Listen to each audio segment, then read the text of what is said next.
We've previously put some information on the website and some updates about mad tiller disease.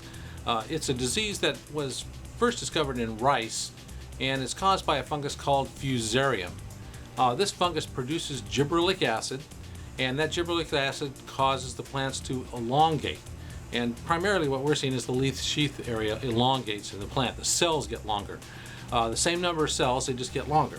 So really we're talking about just control of the size of the plant by some of these fungi, or even in the case of bacterial wilt, it will etiolate the plants, which means it will stretch them out. And that's what happens when the plant is in low light conditions. Gibberellic acid production goes up and the plants get longer, sort of seeking light. Let's take a look at the sample that came in this week, just to give you a rough idea what it looks like. This is the sample. You can see it's a lighter green area on the top. That's not that big a deal, but when you turn the sample around sideways, whoa, you get to see that the plants are, man, they're mad. They're growing like crazy. So that's a general symptom description of mad tiller. You get some of these tillers that grow out like that. Normally we see it more sporadic through the area and not in such a sort of a tight aggregation of plants with that symptom. This would be more like what we'd expect with bacterial wilt.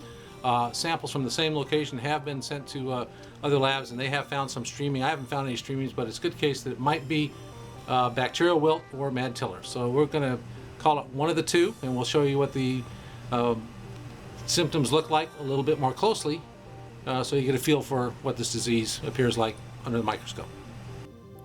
Well, one of the things we first noticed when scanning around the samples that the plants had pretty good integrity, so they weren't wilting down or rotted up. And we noticed as you scan down into the plants and look a little further down and start pulling out some of these etiolated leaves, as we're going to do right now, there's a large area. That's a little root, actually, with the hairs on it right there. That's not a fungus or anything. That's just the root hairs. But when you pull this leaf out, we'll see that there is an area around the leaf which actually appears to be the ligule of the older leaf that has also been extended fairly dramatically. So that's kind of a strange symptom there also. And here we're going to do this with one more leaf to give you a look at this sort of level, how those it appears to be the ligule of the older leaf extending pretty far above where it normally would be. Okay, this is one of the healthy plants. It has some etiolation illustrated in this longer leaf sheath area also. That's because the plants were in the lab in low light conditions for about 48 hours before the sample was pulled. But you can see in the center here, within the leaf sheath of the leaf, there's the new leaf developing in this area. So you can see there's where the new leaf is located inside the leaf sheath. So if we count the leaves here, we got 1, and not counting the new one, 2, 3, and 4 leaves on the plant in this in the healthy area. Now if we move over to the etiolated plant, you can see there's the new leaf sticking actually out of the top, and we see one leaf that's been mowed off right there, and 2, 3 total leaves that are mature. And then this the area just above those 2 leaves, right in here, that area is the ligule. Now if we scan up to the top here and just give a comparison of both of those sets of plants going down to give you an illustration of the difference in morphology, it's pretty dramatic how long those plants are and how etiolated they are.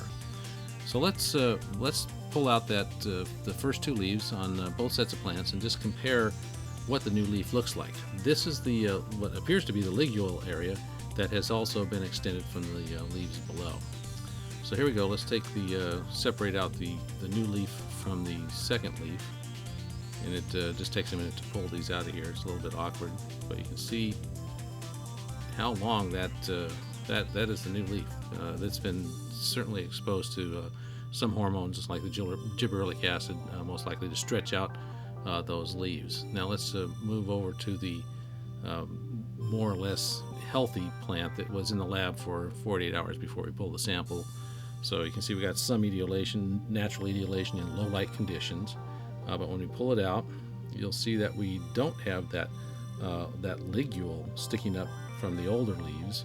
And then when we pull out the new leaf, we'll see it's much shorter in comparison to the new leaf from the plant that was heavily affected.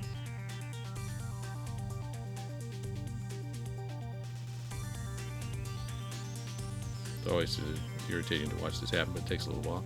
But there's the new leaf, and then let's just slide it up for comparison to the heavily etiolated plant.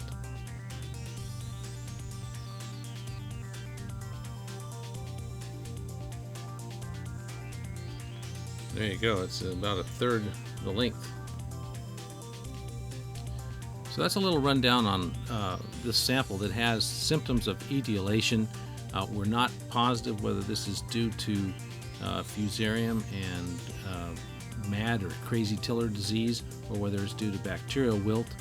The symptoms actually are not consistent for either one of those diseases. We don't see any fungi on the plants. We also don't see a lot of bacteria. There's possibility that maybe there's just a natural organism that has proliferated around the crowns of the plants, just some bacteria, and they're pumping out some gibberellic acid that's just impacting those plants in that little spot. So we'll see if we find anything new on this. We'll let you know if we find out specifically that it is bacterial wilt or mad tiller. But until that time, we're going to guess it's more leaning toward mad tiller. Take a look at the information associated with this update, and we hope you enjoyed this video.